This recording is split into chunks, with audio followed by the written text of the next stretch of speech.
지난주에는 월드컵의 열기로 우리나라뿐만 아니라 전 세계가 아주 떠들썩했죠. 한국 축구 국가대표팀은 이번 카타르 월드컵에서 최선을 다하는 모습으로 16강에 진출하였으나 브라질을 만나게 되면서 안타깝게 탈락하고 말았습니다. 하지만 끝까지 포기하지 않고 열심히 뛰어준 축구 국가대표 선수들에게는 많은 박수와 응원이 이어졌습니다. 이 4년마다 월드컵이 열릴 때면 이 서울 광화문 광장에는 한국 대표팀을 응원하기 위해 수많은 사람들이 모여서 응원을 합니다. 그리고 광화문 광장뿐만 아니라 각 가정에서 혹은 해외에서도 함께 축구를 시청하면서 우리나라를 응원하게 됩니다. 이번 카타르 월드컵 마지막 예선 경기가 포르투갈과의 경기였는데요. 우리나라는 포르투갈을 반드시 이겨야만 16강에 올라갈 수 있는 기회가 있었습니다. 그래서 모든 국민들이 한 마음으로 포르투갈을 이기길 원했고 한국 대표팀은 2대1로 포르투갈을 이기면서 극적으로 16강에 올라가게 되었죠. 저 아내는 집에서 TV를 보고 응원하다가 역전골이 터지자 서로 부둥켜하고 방방 뛰었습니다. 아마 여러분 중에도 그 경기를 보신 분이라면 누구라도 기뻐 뛰면서 좋아했을 것입니다. 아주 시간도 극적인 시간에 골이 나왔기 때문에 그렇게 좋아할 수밖에 없는 타이밍이었던 것이죠. 그런데 이렇게 대표팀을 응원하다 보면 이 대표팀의 승리가 곧 나의 승리라고 느끼게 됩니다. 실제로는 선수들이 뛰었지만 그들의 승리를 나의 승리, 우리의 승리라고 말합니다. 그 이유는 선수들이 우리나라를 대표해서 뛰었기 때문이죠. 이것이 바로 대표성의 원리입니다. 어떤 분들은 우리나라가 유럽 나라의 그 선수들보다 축구 실력이 뒤처지는 것을 보면서 안타까워하시는 분들도 많이 있습니다. 하지만 그것은 우리가 어떻게 할 수 있는 부분이 아니에요. 이곳에 계신 분들 중에 한국 사람으로 태어나고 싶어서 일부러 한국 사람으로 태어나신 분은 한 분도 안 계실 겁니다. 왜냐하면 그것은 우리의 선택이 아니기 때문이죠. 우리가 한국에서 태어나고 싶어서 태어난 것이 아니라 태어났더니 한국 사람이 된 것입니다. 마찬가지로 유럽 사람이나 미국 사람이 된 것도 거기에서 태어났기 때문에 그 나라 사람이 된 것이죠. 이것은 자신의 노력과는 전혀 상관없는 것입니다. 또한 오늘날에는 금수저 얘기를 참 많이 하죠. 부잣집에서 태어나서 비싼 금수저를 들고 태어났다 그래서 금수저라고 하는데요. 반면에 가난한 집에서 태어나서 흙수저가 된 사람들도 있습니다. 이처럼 우리의 인생에는 우리가 선택하거나 어찌할 수 없는 일들이 많이 있다는 것입니다. 그런데 오늘 본문 21절에 보니까 이렇게 말씀합니다. 그러므로 한 사람으로 말미암아 죄가 세상에 들어오고 죄로 말미암아 사망이 들어왔나니 이와 같이 모든 사람이 죄를 지었으므로 사망이 모든 사람에게 이르렀느니라. 즉 인류의 첫 사람 아담이 하나님 앞에서 불순종하게 되므로 타락하게 되었고 그 죄값이 모든 사람들에게 전가되어서 지금 우리에게도 그 영향력을 미치게 되어 우리가 죄인이 되었다는 것입니다. 이것을 신학 용어로는 죄의 전가, 죄가 전가되었다. 그래서 죄의 전가라고 하는데요. 아담이 지은 죄가 모든 사람에게 미치게 되었다라는 것을 말하는 것입니다. 그리고 아담으로부터 전가된 죄를 원죄라고 하죠. 원죄.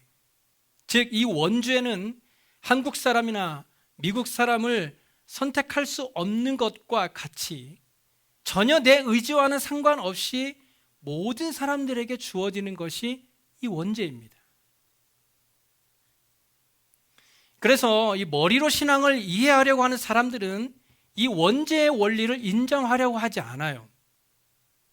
왜냐하면 이것은 사람의 이성으로 생각해 보았을 때에 비합리적이고 말도 안 되는 소리라고 생각하기 때문이죠. 이 원죄에 대해서 파스칼은 이렇게 얘기했다고 합니다. 원죄는 인간의 눈으로 보면 매우 우스꽝스러운 것이다. 이성으로는 이 원죄 교리를 이해할 수 없다. 왜냐하면 이 원죄 교리는 이성에 위배되는 것이기 때문이다. 이성은 자기의 방법으로 원죄를 생각해낼 수 없기 때문이다. 하지만 이 원죄의 교리는요, 이 성경의 여러 곳에서 분명하게 밝혀주고 있습니다. 원죄는 한마디로 대표성의 그 뿌리를 두고 있습니다. 아담은 인류의 대표입니다. 그런데 인류의 대표인 아담이 범죄하였기 때문에 그의 모든 후손들이 죄의 종이 된 것입니다. 이것은 한국 축구 국가대표 선수들이 이긴 것이 우리나라가 이긴 것이 되고 우리나라의 승리가 곧 나의 승리가 되는 것과 마찬가지입니다. 그런데 이 대표성의 원리를 인정하지 않으면 원죄를 인정할 수도 없고, 또 이 대표성의 원리를 인정하지 않으면 예수 그리스도의 십자가의 대속도 인정할 수 없게 됩니다. 다시 말씀드려서 이 대표성의 원리를 인정하지 않아서 이 아담의 범죄로 인해서 모든 사람이 죄인이 되었다라는 것을 인정할 수 없다면 예수 그리스도의 십자가의 죽음으로 인하여 그를 믿는 모든 자는 구원을 얻는다라는 이 구원의 진리조차도 성립되지 않는 엄청난 결과를 가져오게 되는 것이죠. 한 사람이 범죄함으로 모든 인류가 죽음에 이르렀고 다른 한 사람이 순종함으로 모든 인류가 구원에 이르렀습니다.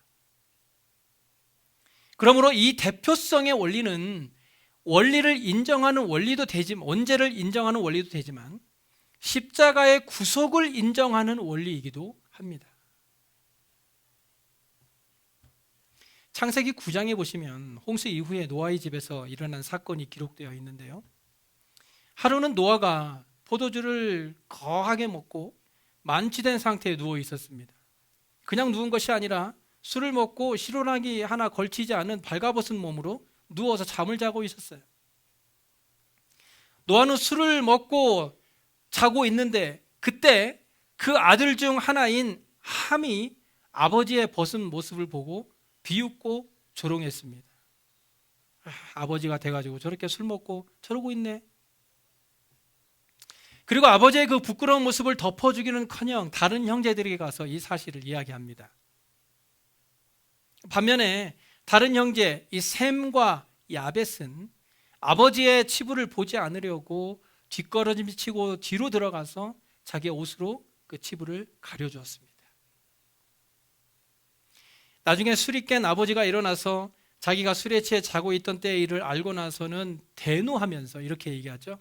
가나안은 저주를 받아 그의 형제의 종들의 종이 되기를 원한다. 종들의 종, 그의 형제의 종, 그 종의 종. 엄청난 저주지요. 여기서 가나안은 함의 별명이었습니다. 그런데 이 노아의 저주는 함에게만 미친 것이 아니라 그의 후손들에게까지 미치게 되었습니다. 후에 이 가나안, 즉 함의 후손은 아프리카 종족이 되었는데요, 이들은 오랜 세월 동안 노예 생활을 하고 극심한 환난 가운데 고통을 당하는 민족이 되고 말았던 것입니다. 함의 후손은 결국 한 사람의 불순종과 실수로 인해서 그의 후손들까지 저주를 받게 되었던 것입니다. 제가 얼마 전에 오로라의 어느 식당에서 목사님들과 함께 식사를 하는데요, 옆 테이블에 앉아 계시던 어떤 한 어르신이 갑자기 저에게 질문을 하셨습니다. 그분은 저에게 지금 한국의 상황을 어떻게 생각하냐고 갑자기 물으시더라고요. 그래서 제가 무슨 상황을 말씀하시는 겁니까? 라고 물었더니 정치 상황을 말하는 겁니다. 그러시더라고요. 갑작스러운 질문에 당황해서 제가 대답을 하지 못하자 그 어르신은 이렇게 말씀하시더라고요. 우리나라 정치가 조금만 나아지면 우리나라 참 잘 사는 나라가 될 텐데, 대부분의 국민들이 나라가 어려워지면 대통령을 탓하게 되죠. 왜냐하면 대통령 한 사람으로 인해서 나라의 흥망성쇠가 결정되어지는 경우가 많기 때문입니다. 이스라엘 역사를 보면 여러 왕들이 등장하는데요, 그 중에서도 하나님에게 합한 왕, 즉 다윗과 같이 하나님을 두려워하는 왕이 서게 되면 잘 사는 나라가 됩니다. 하지만 하나님을 두려워하지 않고 자기의 뜻대로 행하는 왕이 서게 되면 그때는 이스라엘이 많은 어려움을 겪었던 것을 볼 수 있습니다. 축구팀도 마찬가지죠. 그 대표팀의 감독을 누가 하느냐에 따라 똑같은 선수 구성이라 하더라도 감독의 전술에 따라서 승리할 수도 있고 패할 수도 있습니다.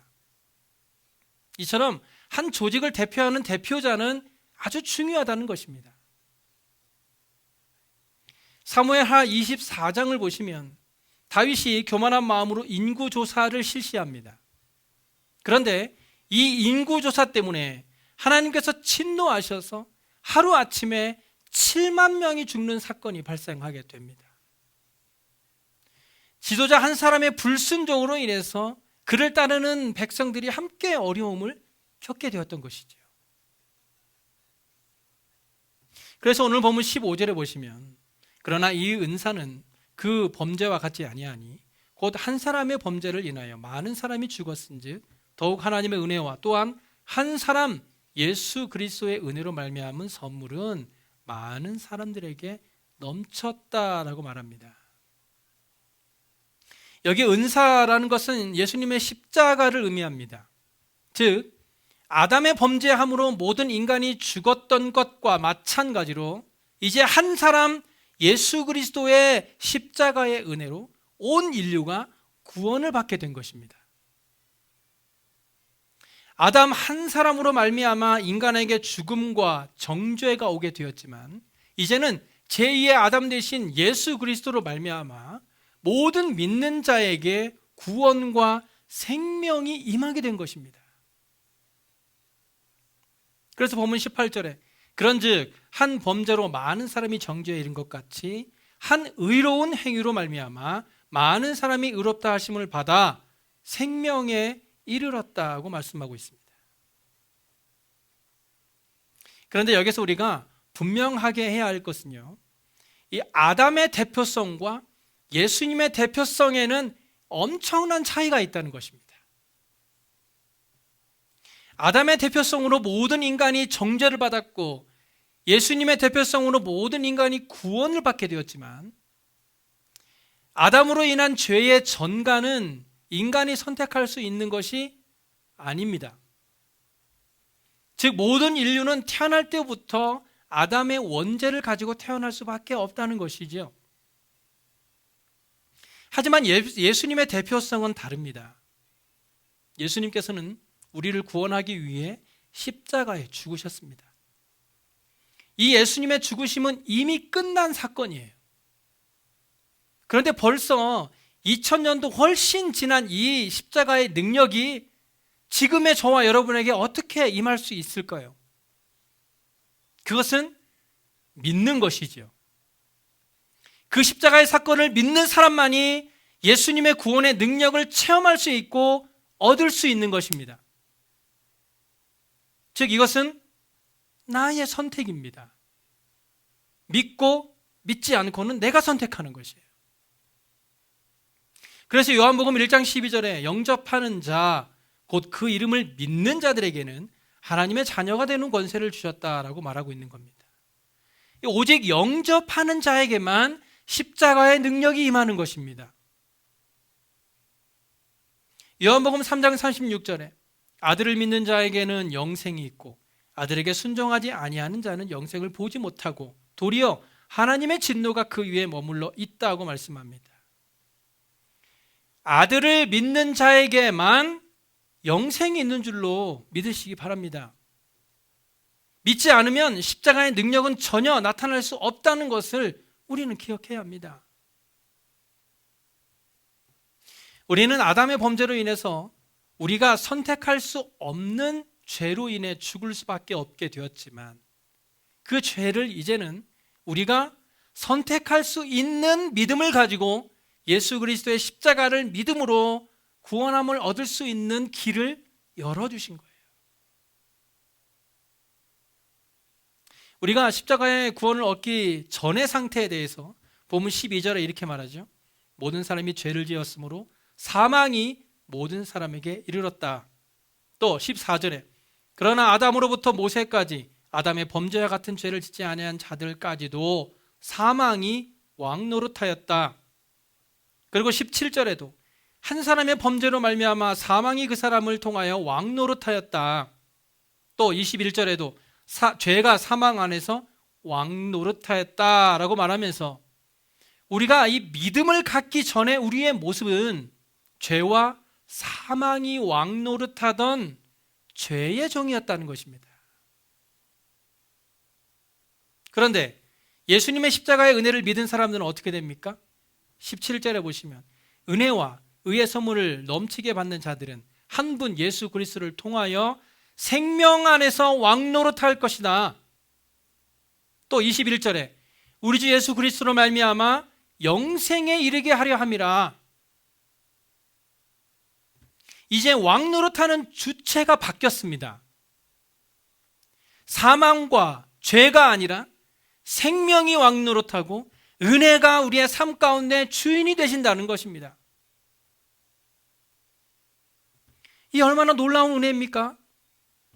죄와 사망으로 죽었던 우리의 인생이 예수 그리스도의 십자가의 은혜로 생명을 얻고 소망을 갖게 되었으니 이런 하나님의 은혜에 감사할 수밖에 없는 삶이 바로 우리의 삶이라는 것입니다. 이런 은혜를 오늘 본문 15절에 이렇게 표현합니다. 더욱 하나님의 은혜와 또한 한 사람 예수 그리스도의 은혜로 말미암은 선물은 많은 사람들에게 넘쳤느니라. 아멘. 저와 여러분은 하나님의 은혜의 선물을 넘치도록 받은 사람들이에요. 믿지 않는 사람들처럼 시시하고 째째한 사람들이 아닙니다.